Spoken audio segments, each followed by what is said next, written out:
നമസ്കാരം. സമയം അത്ര അനുകൂലമല്ലല്ലോ ബ്രിട്ടാസെ. വെറുതെ അറിവില്ലാത്ത വലിയ വലിയ കാര്യങ്ങളിലൊക്കെ അഭിപ്രായം പറയേണ്ട എന്തെങ്കിലും കാര്യമുണ്ടായിരുന്നോ? ഇതിപ്പോ പണ്ടാരോ പറഞ്ഞതുപോലെ വടി കൊടുത്ത് അടി വാങ്ങുന്ന പോലെയായി. അതിപ്പോ ഒരിടത്ത് നിന്നാണ് അടിയെങ്കിൽ പോട്ടെന്ന് വെക്കാം. ഇത് അങ്ങനെ എങ്ങാനുമാണോ? എവിടെ തിരിഞ്ഞാലും ബ്രിട്ടാസിന് നല്ല കൊട്ട് കിട്ടുന്നുണ്ട്. സമയം പോലെ ഒന്ന് കുമ്പസരിക്കുന്നത് നന്നായിരിക്കും. പറഞ്ഞുപോയ പാപങ്ങളൊക്കെ മാഞ്ഞു പോയാൽ ഈ കൊട്ടിനൊരു കുറവ് വന്നാലോ? ഇപ്പോൾ ബ്രിട്ടാസിനിട്ട് നല്ല തിളച്ച എണ്ണയിൽ ചുട്ടെടുത്ത മറുപടി കൊടുത്തിരിക്കുന്നത് മറ്റാരുമല്ല, സ്പിരിച്വൽ സയന്റിസ്റ്റ് ആയ ഡോക്ടർ ബി സുഭാഷ് ചന്ദ്രബോസ് ആണ്. വേദപുസ്തകവും സനാതനധർമ്മവും ഒക്കെ കയ്യിലെടുത്ത് വെച്ചിരുന്ന നാടായതുകൊണ്ടാണ് ബ്രിട്ടാസുമാർക്ക് ഭാരതത്തിൽ ഇങ്ങനെ വിലസി നിൽക്കാൻ പറ്റുന്നതെന്നാണ് ഡോക്ടർ ബി സുഭാഷ് ചന്ദ്രബോസ് പറഞ്ഞത്.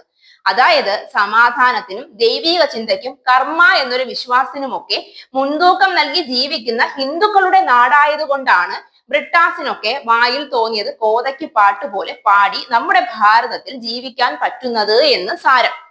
ഇവിടേക്ക് വേദപുസ്തകങ്ങളും കച്ചവടവുമായി കടന്നു വന്ന എല്ലാവരെയും ഇരുകൈയും നീട്ടി സ്വീകരിച്ച ചരിത്രമാണ് ഉള്ളത്. എങ്ങനെ സ്വീകരിക്കാതിരിക്കും? അതിഥി ദേവോ ഭവ എന്ന് തന്നെയാണ് നമുക്ക്. അതായത് അതിഥികൾ ദൈവത്തിന് തുല്യരാണെന്ന് സാരം.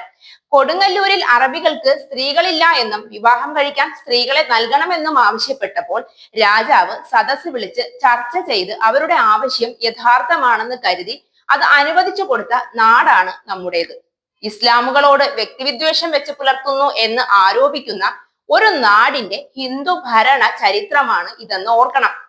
1893 ചിക്കാഗോയിൽ നടന്ന ലോക മത സമ്മേളനത്തിൽ വിവേകാനന്ദൻ നടത്തിയ ലോക പ്രശസ്ത പ്രസംഗത്തെയും അദ്ദേഹം സ്മരിച്ചു. ചിക്കാഗോയിൽ വെച്ച് വിവേകാനന്ദൻ ഭാരതം മതങ്ങളുടെയും വേദങ്ങളുടെയും പുരാണങ്ങളുടെയും നാടാണെന്നാണ് പറഞ്ഞത്. ചൈനയിലല്ലാത്തത് കൊണ്ടാണ് ജോൺ ബ്രിട്ടാസിന് ഇങ്ങനെ പറയാൻ ഹിന്ദു വിശ്വാസങ്ങളെ അടച്ചാക്ഷേപിക്കാൻ കഴിയുന്നതെന്നും ചൈനയിലോ മറ്റോ ചെന്നിട്ടാണ് ഇതുപോലെ വിശ്വാസങ്ങളെ മോശമാക്കി ചിത്രീകരിക്കുന്നത് എങ്കിൽ ജോൺ ബ്രിട്ടാസ് അഴിയെണ്ണിയേനെ എന്നുമാണ് അദ്ദേഹം പറഞ്ഞത്. ചൈന സർക്കാരിനെ എതിർത്ത് ടിയാനൻമെൻ സ്ക്വയറിൽ സമരം ചെയ്ത യുവാക്കൾക്ക് എന്താണ് സംഭവിച്ചതെന്ന് പുറം ലോകം അറിഞ്ഞോ? എന്തിന്? ചൈനയിലെ കോവിഡിനെ കുറിച്ച് പോലും പുറം ലോകം അറിഞ്ഞില്ല. 50 കോടി ഭക്തർ ഒരുമിക്കുന്ന ആത്മീയ സംഗമമായ മഹാകുംഭമേള 144 വർഷത്തിൽ ഒരിക്കലാണ് നടന്നത്. അതിനെ അധിക്ഷേപിച്ചത് ശരിയായില്ല. കുട്ടികൾ പറയുന്നത് പോലെയാണ് അദ്ദേഹം മഹാകുംഭമേളയെ കുറിച്ച് വികലമായി പറഞ്ഞത്. ബ്രിട്ടാസിന് പോകാൻ പറ്റിയ ഒരു രാജ്യമുണ്ട്, ഫിൻലാൻഡ്. ഫിൻലാൻഡ് പോലെയുള്ള സ്കാൻഡിനേവിയൻ രാജ്യങ്ങളിൽ പോകാം. കാരണം അവിടെ മതമില്ല, വിശ്വാസമില്ല.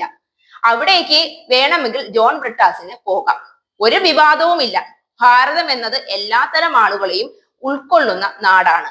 ഭാരതം രാജകൊട്ടാരങ്ങളെയും ചാരക്യന്മാരെ കൊണ്ടിരുത്തി വിമർശിച്ചിരുന്ന രാജകൊട്ടാരങ്ങൾ ഉണ്ടായിരുന്ന നാടാണ്. പക്ഷേ നൂറ്റാണ്ടിലൊരിക്കൽ നടക്കുന്ന ഒരു ആത്മീയ സംഗമത്തെ അനുകൂലിച്ചില്ലെങ്കിലും വിമർശിച്ചത് ശരിയല്ല എന്നും അദ്ദേഹം കൂട്ടിച്ചേർത്തു. ഇതൊക്കെ പറയാം എന്നല്ലാതെ ബ്രിട്ടാസിനോട് വേദമോദിയിട്ട് എന്ത് കാര്യം?